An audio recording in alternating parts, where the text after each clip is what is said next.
we used to carry pornographic magazines mainly to show to the Soviet soldiers when we wanted to get them into conversation. So was that something they didn't have? No, definitely not. Oh, right. And so, to give a Soviet soldier when you bumped into them on the road or something like that, even let them have a look at one, and if we took it back off them, or let them have it for a bit of information as to. God, that's sort of unbelievable, isn't it?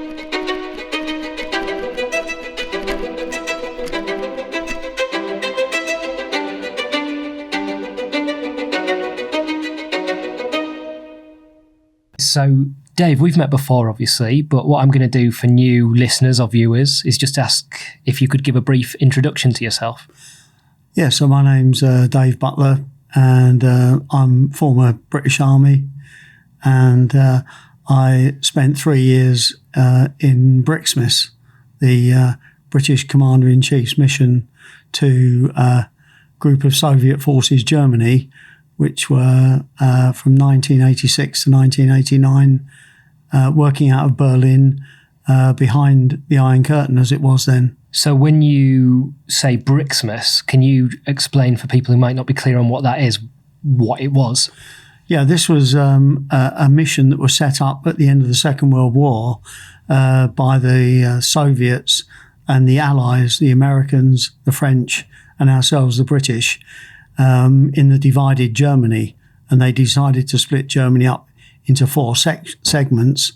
And there was an agreement made called the Robertson-Malinin Agreement, which meant that each ally was allowed to have a liaison mission which could roam freely in each other's territory or divide at that time.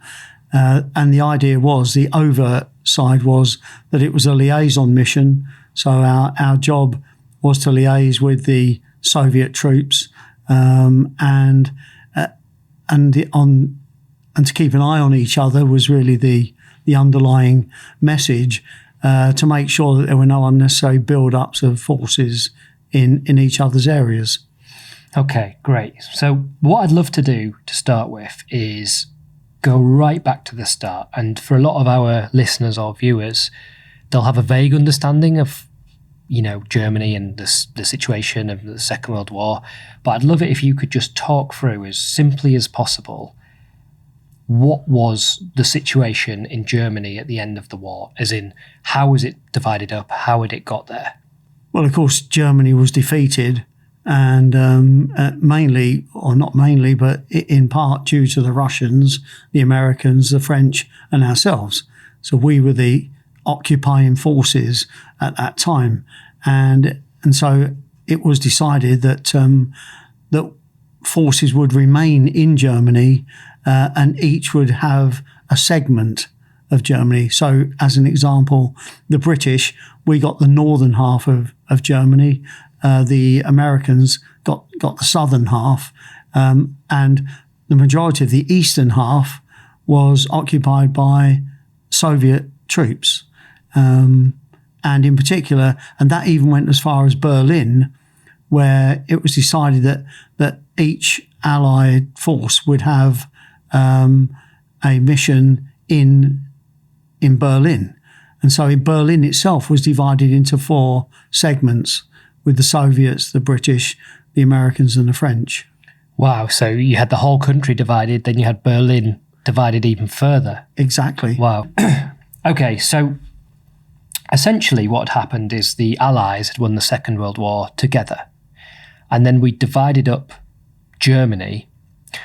Why was there a need to divide it up if we were essentially on the same side during that period of time? I think, and this is just a guess, that the Soviets in particular were very keen not to give up any ground that they had made. And of course, bearing in mind, they lost 1 million men just taking Berlin itself. So the Soviets in particular had a great desire not to give up an inch of that ground that they had captured.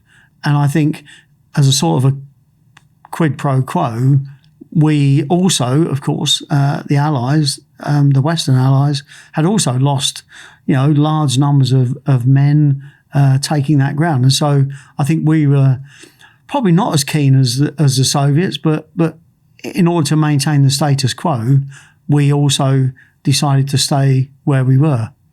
And do you think that at that point in time, the relationship between the Soviets and the UK and America was a good one, or do you think there was already immediate frictions appearing? I think as soon as the war ended, it was made quite clear by the Soviets that they wanted to increase their territory, and I think we in the West were under no illusion that if we pulled out of Germany, the Soviets would occupy the whole of Germany. And so I think relationships broke down quite soon afterwards. Is it fair to say that during your period of service you acted as a spy? Is that an okay title for me to use? I think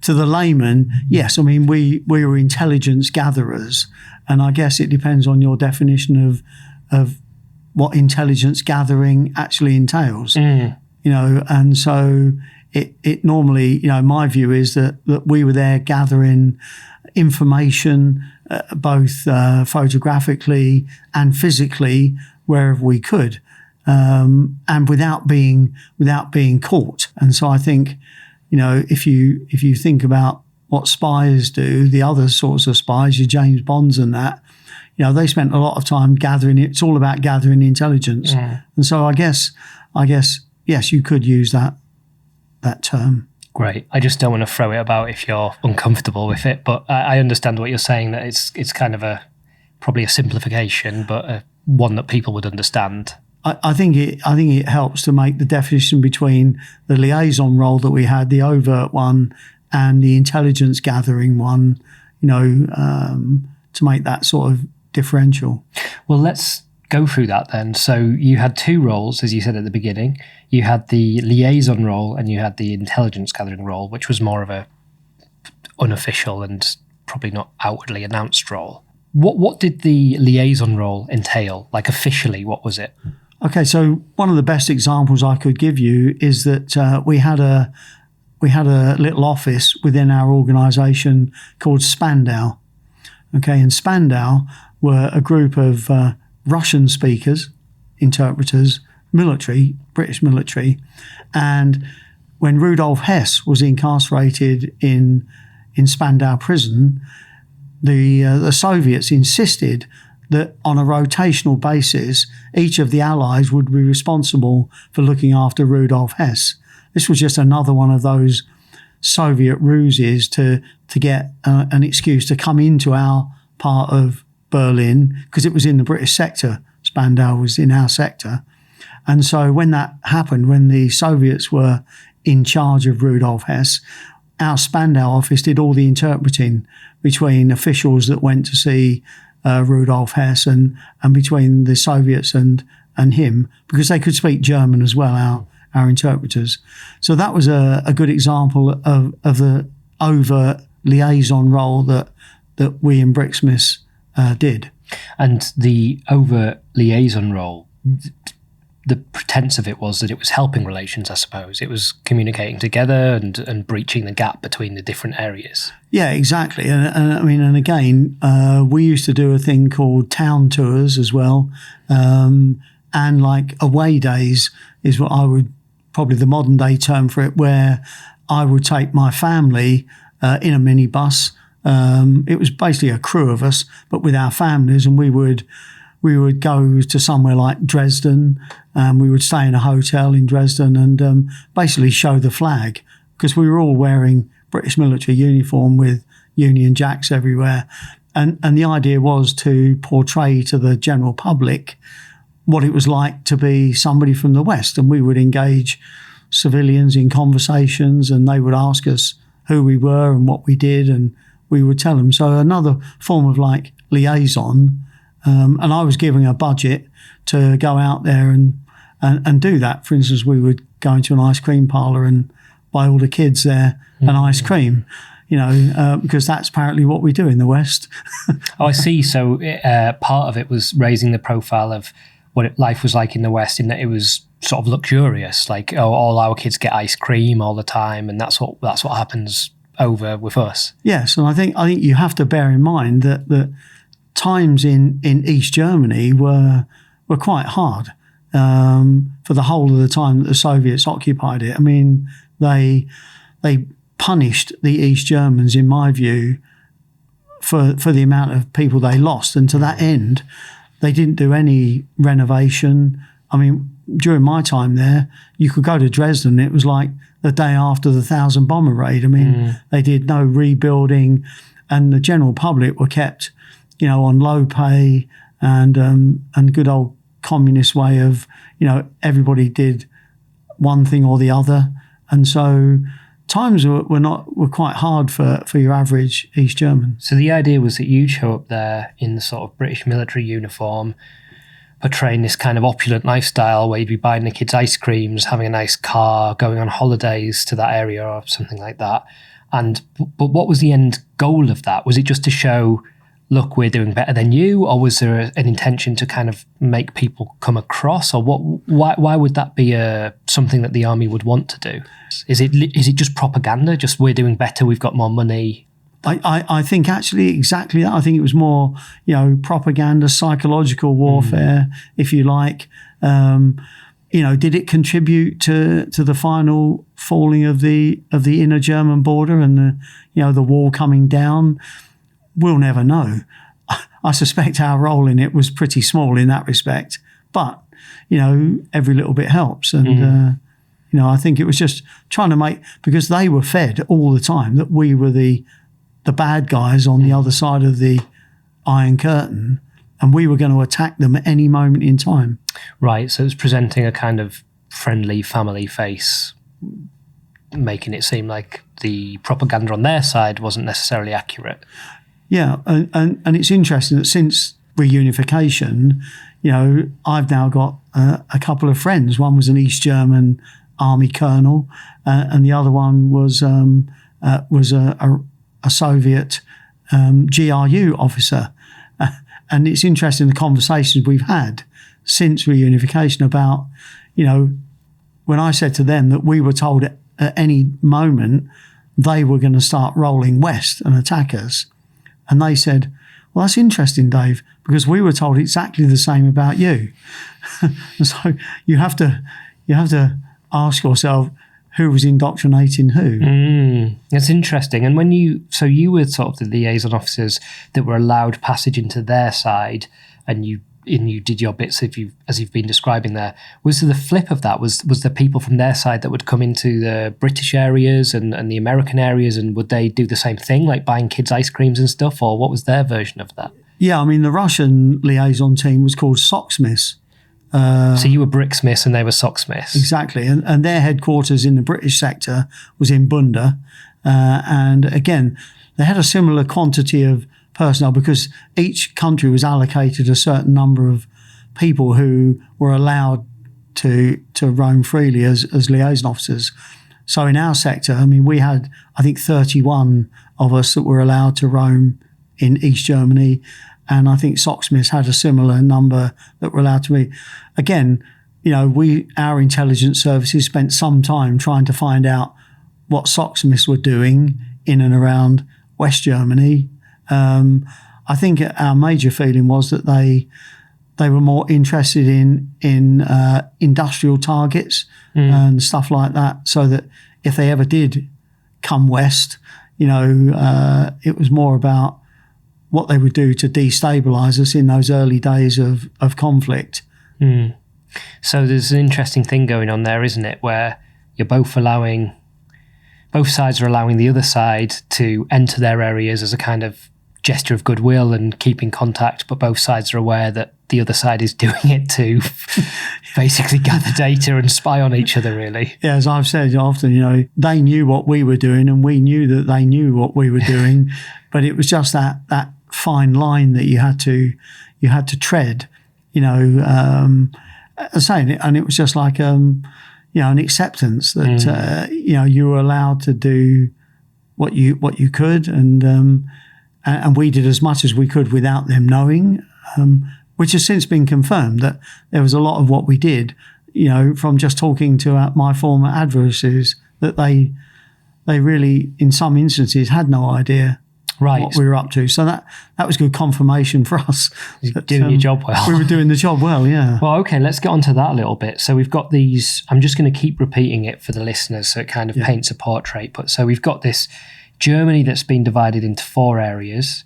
And then you've got Berlin within Germany divided into 4 areas. And you've got the Allies moving into the Soviets area and the Soviets moving into the Allies areas. And the overt mission is kind of peacekeeping, saying hello, staying in touch. And then the covert mission, let's get onto that. What was your sort of covert mission? Yeah, so the covert side was to get photographic evidence of all of the troops that were in East Germany, where the units were, who the units were, what their makeup was, what equipment they had. Bearing in mind that at that time, in the 3 years I was there, from 86 to 89, there were 186,000 Soviet troops stationed in East Germany. God. And 240,000 East German troops. So, getting on 500,000 men and women under arms with all the associated equipment. So, I mean, for us, it meant that wherever you went, there wasn't a day went by when you didn't turn a corner and bump into something that was either moving on the roads or on the railways or through the air. And so, for us, it was a real honeypot to tap into. And so photographically, it was one of the objectives. And secondly, was to try to get hold of any equipment that they left lying around, physical military equipment. And also, of course, there was the Operation Tomahawk, which was the classified scavenging of all of their rubbish dumps, which they had many of, and many of them right next to their barracks. And so, I mean, this was a real classified operation at the time, and we used to spend hours in the dead of night on those rubbish dumps with different devices and that, looking for evidence of paper evidence of what they were up to. But would they? I mean, was it effective? Were they throwing vital evidence into the trash? Interesting enough, yes. Again, one man's rubbish is another man's gold. Oh, sure. And so one interesting fact was that for reasons known only to themselves, they never really got issued toilet paper, so they would wipe their bums and that on documents or tear pages out of their notebooks or whatever, and then throw them up, letters from home in particular, anything they get their hands on, and then discard it, whether it was on a rubbish dump or in their deployment areas. And so we would systematically scoop all that up, and it was worth its weight in gold. In fact, the intelligence services told us that if the mission did nothing else but bring back the Tomahawk stuff, it was worth keeping us in place. So ultimately, you were going to these rubbish dumps and you were finding what was essentially toilet paper, but they were wiping themselves on sensitive information. Correct. Yeah, but I mean, not just what they wipe their bums on. Again, they used to throw enormous amount. The thing with the Soviets was, and of course, back in the 80s, we didn't have digital stuff and all the rest of it, so everything had to be drawn or diagrams of bits and pieces. I mean, an example was one of my colleagues one night. There was a new tank came into East Germany called the T-80 tank, and so it was a high collection priority for the intelligence services. And one of my colleagues found all these diagrams that had been thrown onto this over the barrack wall, which had all of the inside of the tank laid out, all the firing mechanisms, the autoloader mechanism. It was just pure gold. And someone had just not even ripped it up. Thankfully, they hadn't. But if they had done, we'd have pieced it all together. Sure. Wow. I mean, that's so. Operation Tomahawk, the scavenging of the rubbish dumps. Do you think there was a similar thing going on your side, or do you think that was something that was just happening to them? Not to my knowledge. Not to my knowledge. And again, this was one of the questions I had for this former GRU officer friend of mine, about if they knew about that. And I mean, he told me that they didn't. But then I understand in another interview that he did, he said, oh, yes, we knew about that. But they just thought it was insignificant. I don't think they realised just the information they were giving away, and same for us, for our intelligence agencies, it was absolute gold dust, So when you say the rubbish dumps, are you talking about kind of like a couple of bags of rubbish out the back? Like, what does that look like? Did you turn up in the dead of night and sneak into the tip, or? I guess most people don't have much of an idea what a municipal rubbish dump looks like. But I mean, this could be like a 40 or 50 foot high wall of rubbish where dumper trucks, similar to what we have in the UK, that collect your rubbish would just drive back onto it and then offload it onto. I remember one night I was buried in the rubbish and a truck came onto the site, and it was as much as I could do to get out the way before about 50 tons of new rubbish, which of course contained everything from, food waste, toilet waste, everything. I mean, it was just, and that smell has never left me. Every time I drive past a rubbish dump in the UK and that smell, I have a flashback to those good old days. And I actually found it very, very interesting to do that sort of thing. Was it sort of rats, that kind of thing? Yeah, we had night vision goggles, NVGs, as we call them in the military, which just create a very small beam of light and also, of course, pick up ambient light. And I remember turning it on one night and just looking around a rubbish dump, and it was absolutely alive with rats and wild dogs. I mean, everything was on there scavenging, depending what you were scavenging for, and so, yeah, that was a bit unnerving because, again, there's always the rabies threat and stuff like that. They left that bit out of James Bond, didn't they? The rats in the rubbish dump. Yeah, I wouldn't have been doing it in my tuxedo, that's for sure. And what was the kind of, when you said there about a sort of dumper truck appearing, like what was the threat level to you? Like if you'd been caught doing that? Yeah, it was high. I mean, and it was made absolutely clear to us that on no account must we be caught, because that would have been, our chief of mission, who was a 1-star brigadier, would have had difficulty explaining that away. And certainly in my 3 years, and I'm pretty certain within the whole of Brixmith's history, nobody was ever caught on a rubbish dump. And we only did it between about 2 and 4 o'clock in the morning, so in the dead of night, when there was only us and the rats and the dogs, around. Although, again, I was on one rubbish dump one night, and there were civilians scavenging as well. Right. Which I think was sort of would shed some light on the levels of poverty in East Germany. I mean, the poor were very poor, and considering communism is supposed to be everybody's equal, clearly some were more equal than others. Yeah, sure.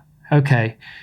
So that's interesting. So Operation Tomahawk there was the kind of, as you said, the systematic scavenging of rubbish dumps. When you said that the danger level was high, if you've been caught, do you think there would have been a threat to life, or would it be more imprisonment, or more returned with your tail between your legs and then in trouble from your superiors? Well, I think the reality was that, of course, like I said, a lot of the dumps were at the back of barracks where there were guard towers with guards with live ammunition. So I think their first response, had they have heard us or seen us, would have been to shoot. So I think the threat there was quite high of being discovered.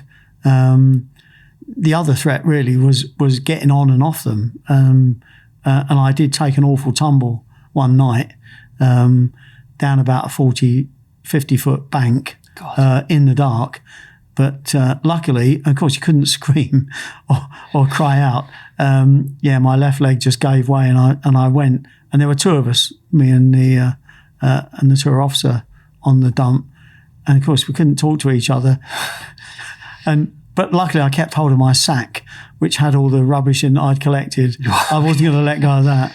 And I ended up at the bottom, and subsequently had a knee operation on my left leg. Oh, wow. So it's quite a serious... Oh, yeah. Okay. And then how about some of the more potentially what the general public could see as more kind of traditional spy ops, like retrieving objects or military ammunition or kit, that kind of thing?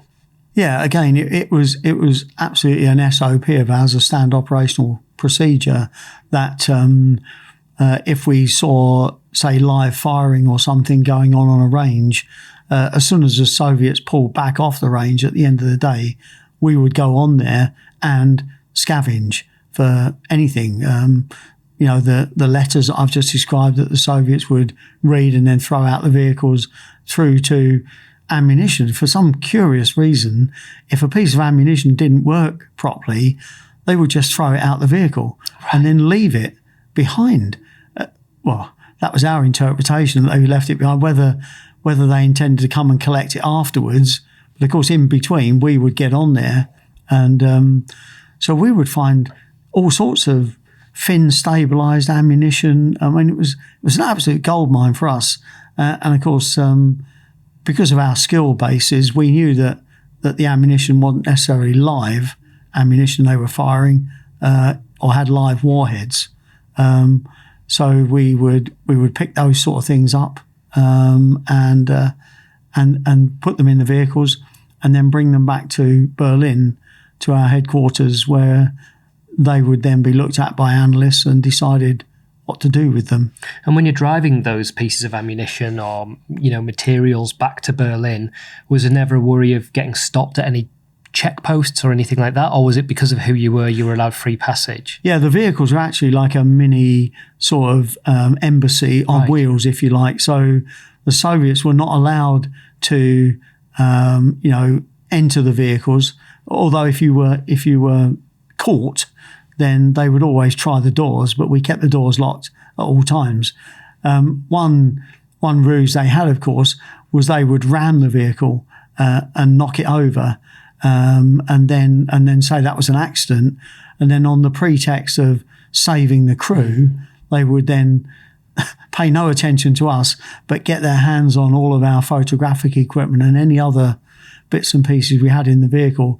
And then this would all be presented to our chief of mission in Potsdam at the Soviet External Relations Branch, which were the organisation that were responsible for looking after military missions. They would lay all this out and then say, you've been spying, because we had a really good array of Nikon cameras with all sorts of lenses, and our chief of mission would sit there straight-faced and say that actually no, ornithology was one of the mission's big things, and therefore these were purely the binoculars and everything. Cameras were for bird watching.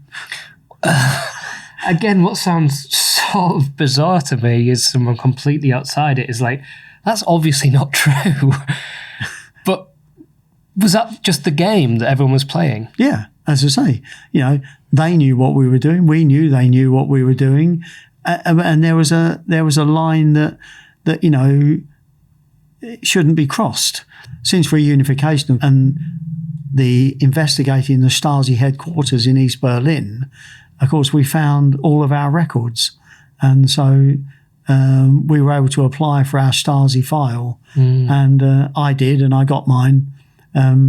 I have to say it was heavily redacted, but the bits that were in there indicate that apparently Dave Butler was only interested in ice creams and pornographic magazines. Right. Okay. which I sort of found interesting. Right. Oh, and spending large amounts of East German coin.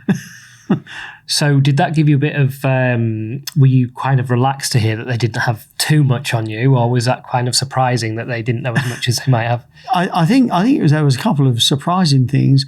I mean, we used to carry pornographic magazines mainly to show to the Soviet soldiers when we wanted to get them into conversation. So was that something they didn't have? No, definitely not. Oh, right. And so, to give a Soviet soldier when you bumped into them on the road or something like that, even let them have a look at one, and if we took it back off them, or let them have it for a bit of information as to... God, that's sort of unbelievable, isn't it? Okay. But the fact that they knew that we had these meant that they were using long-range binoculars and photographic, that they were photographing us in the vehicles, and also listening to our conversations whenever they could get near enough to the vehicles. Did you suspect that at the time, that they were spying on you that closely? Well, yes, actually, we were informed. I think that. Well, again, we used to be guarded at all times where we had conversations. I mean, we used to go outside at our mission house in Potsdam, which was adjacent to a large lake, and there was a building across the lake. And it was only after reunification we found out that they had a long-range listening device in this building across the lake. To try to pick up our conversations, because we always assumed that our mission house was bugged. We knew that all the staff there were working for the Stasi and had to report everything we did. And so we would go outside if we wanted to talk about anything sensitively. And so it sort of told us the lengths that the Soviets went to try to find out exactly what we were doing and what we were up to. And let's talk about some of the other points during your time there where you sort of retrieved interesting or sensitive materials or equipment. I think I remember when we talked before, you told me a story about sneaking up on a sleeping officer and stealing his backpack, something like that. Can you go through that story? Yes. Again, we were always very interested in the Soviet soldier because, in real terms, they were our potential adversary. So we used to want to know everything we could about them. And a lot of information about that came from the Op Tomahawk, where we would read their letters from home and find out how disgruntled they were, that half of them didn't know they were actually in East Germany, and all sorts of things. But on the other side of the coin, again, what they carried was interesting. And so one day I just had the opportunity. We were going through a wooded area and the Soviets were there, and one of them, it was a nice sunny day, and one of them was asleep by a tree. So the Mercedes Geländewagen, being automatic, was very good at being able to go in low gear and sneak up without them hearing. So we got to within sort of walking distance, and I made the decision to climb out and go up, and I just picked up his rucksack and got back in the vehicle, and we left him sleeping. I did feel sorry for the guy for about a second. Right. And anyway, when we got back, we then analysed what it was, and almost all of the equipment in there was to do with nuclear, biological and chemical, was his protective suit and all the rest of it. And the only other thing that was in there was a knife, fork and spoon and a bowl. And so it was no sleeping bags. And so that sort of confirmed a few things to us, that one, your average Soviet soldier is a pretty hardy beast. They never had sleeping bags. They never had socks. They would just wrap their feet in like a toweling thing and then stuff the boot on. And sometimes in East Germany in the winter, it would get to minus 25. And there was me in my Arctic sleeping bag, and my adversary was out there sleeping just in a yurta tent with a fire going in the middle of it with no sleeping bags at all. Is that, do you think, because they couldn't afford it, or because they just thought they didn't need it? I think maybe it was a bit of both. I think, as I say, my impression always was, and still is, that, as I say, your average Soviet or now Russian soldier is pretty used to hardship, and I think that was part of their military training was to keep them, as hard as possible by depriving them, in a sense of some of the niceties in life, which just made them, all the more hardy.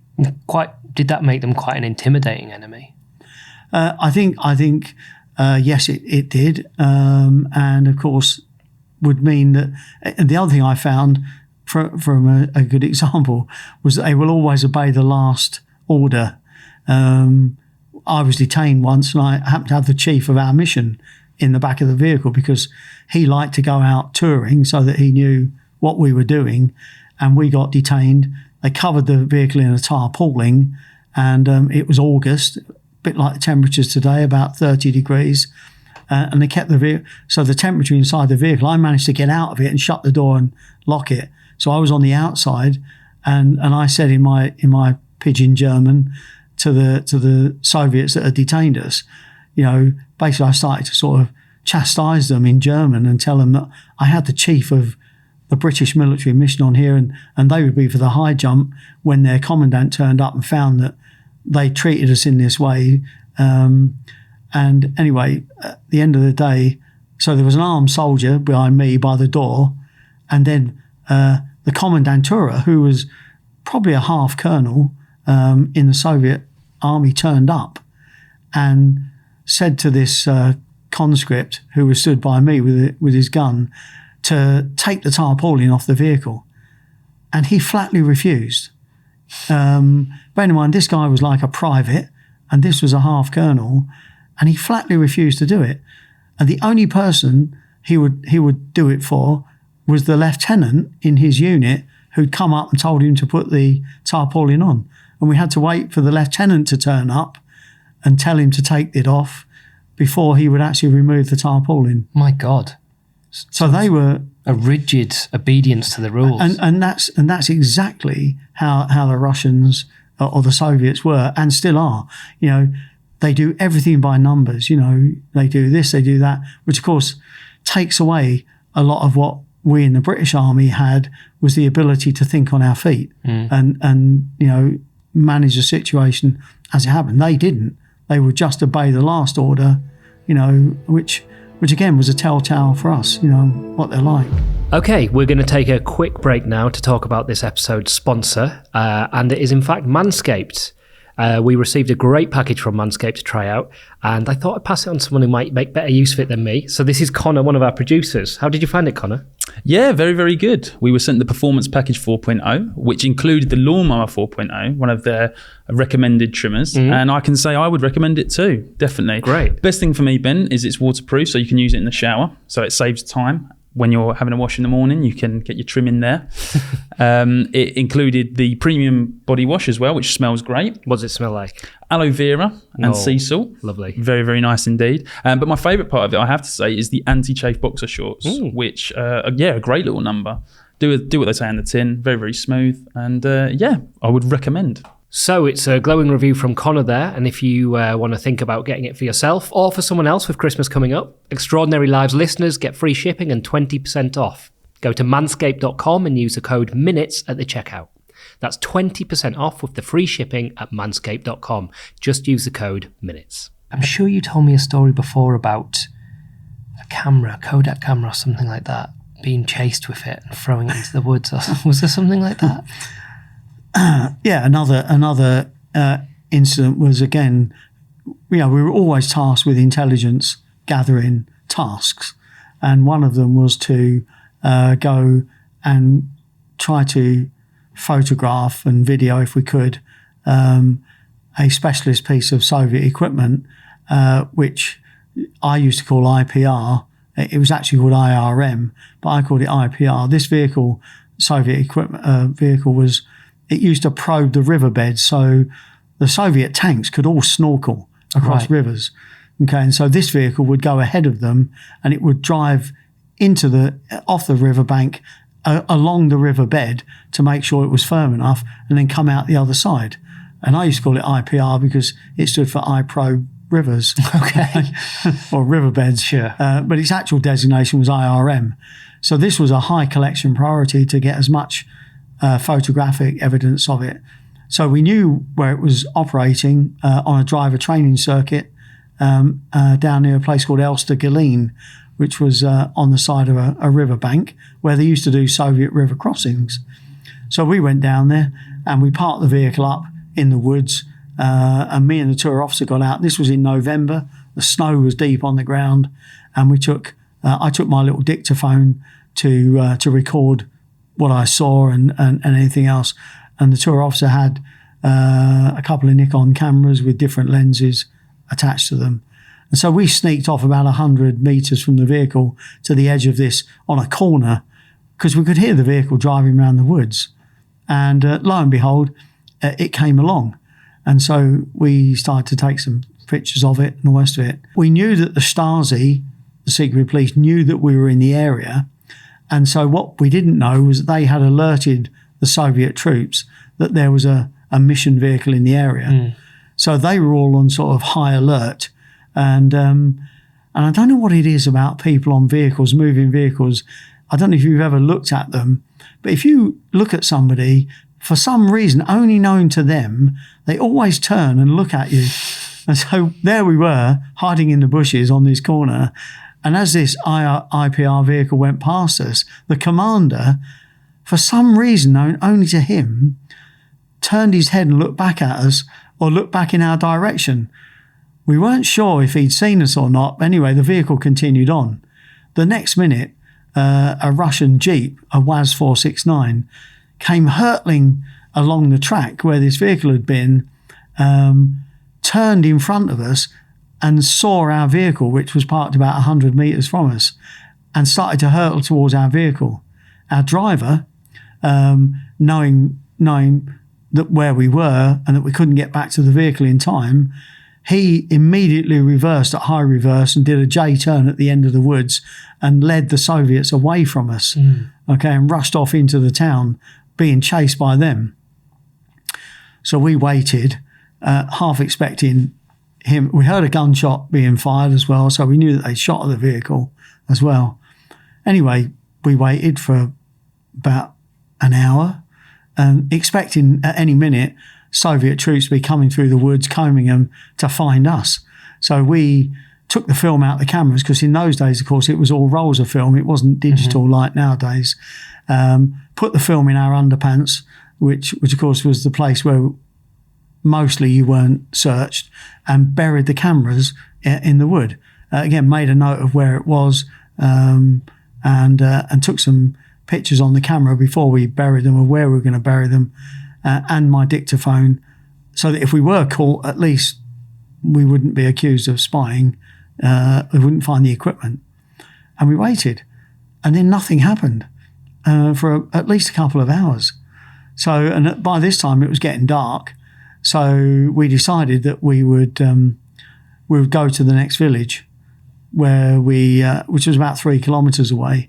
So we broke cover, and walking down the road, and every time a vehicle come, we would dive in the ditch, in the drainage ditches by the side of the road, and we managed to get to a little village.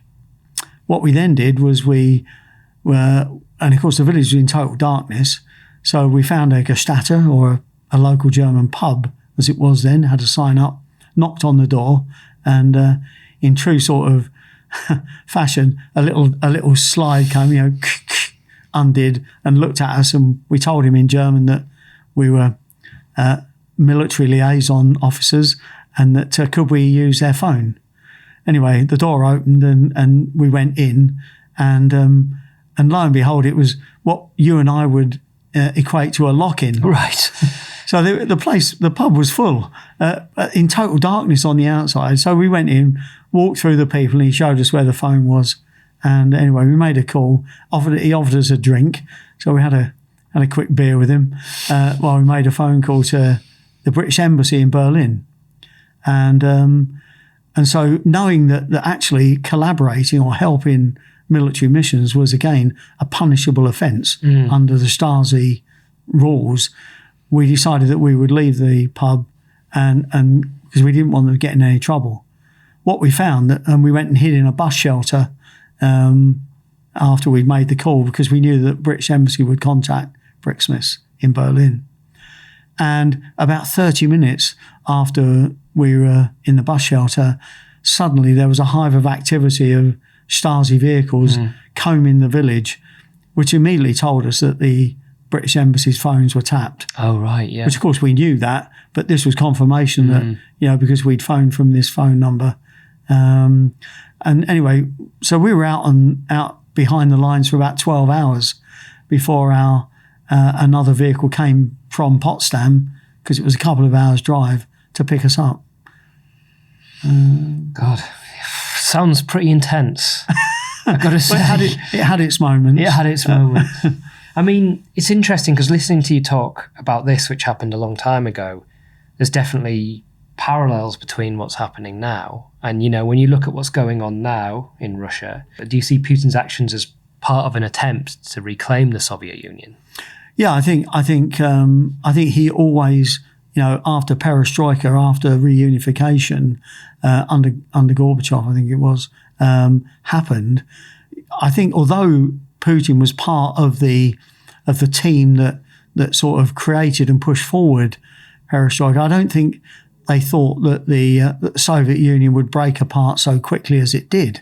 And so I think from that moment on, he has always wanted reunification of the Soviet Union, and in particular the satellite countries, to produce, if you like, a countrywide barrier between Russia and the West. And again, I think, and I used to have some sympathy in that direction, because if I remember rightly, the only times that Russia has really been seriously invaded has always been from the West.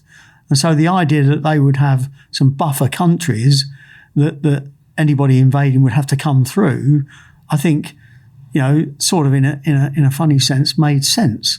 However, of course, it didn't happen. The Soviet Union broke up, and all of those countries, Lithuania, Romania, Albania, and all of those former satellite countries are now independent of their own. And again, I think as part of his reclamation or formation of the old Soviet Union, he's focused on Ukraine. And I think if he succeeds in Ukraine, I think it's absolutely true. He will be emboldened by that, and he will then, it will just be a matter of time that other countries, he tries to subversify them into getting back the old Soviet Union. I think his miscalculation is just how good the Ukrainians have been at defending their nation. It's always the old saying, isn't it? People are always going to fight hardest if they're defending their country. And again, what we know so far from intelligence reports is that half the Soviet soldiers or Russian soldiers that are in Ukraine now don't know where they are. And so that, for me, was very reflective of how it was. And the tactics they're using were exactly the same tactics that I witnessed for 3 years in the 80s. And so I think, just using those old tactics has been part of their undoing, and doing everything by numbers. Again, huge convoys of vehicles, no maps, and they're just being pointed in which direction to go. And of course has made them sitting targets for the Ukrainians. Interesting, really interesting take on it.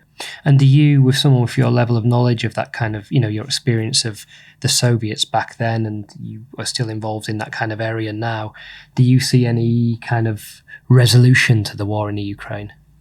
No, not in the short term. I think the Russian tactics are exactly as they were then, and they are now, and they have been when they were operating in Syria under the guise of the Syrian army. It's surround, bombard, flatten, and then just take it. I think, and I heard somebody say this the other day, and I agree with them, I don't think that the Russians are interested in the people of Ukraine. They just want to occupy the territory. And so I think this isn't going to end anytime soon. And I hope that the West keeps supporting them the way they do, and that we don't lose interest. Okay, Dave, look, it's the second time we've met. It was just as interesting and fascinating this time as the first. Really appreciate your time, and thank you for coming in. No, thanks for inviting me. It's been great to meet you again. Thanks. Thank you very much. Cheers. child abduction manual, which is very, very detailed and very good, because they've got 10 times as many child abductions and strange child abductions as we've had in the UK, that she would have been dead within 72 hours. Oh, God. Awful.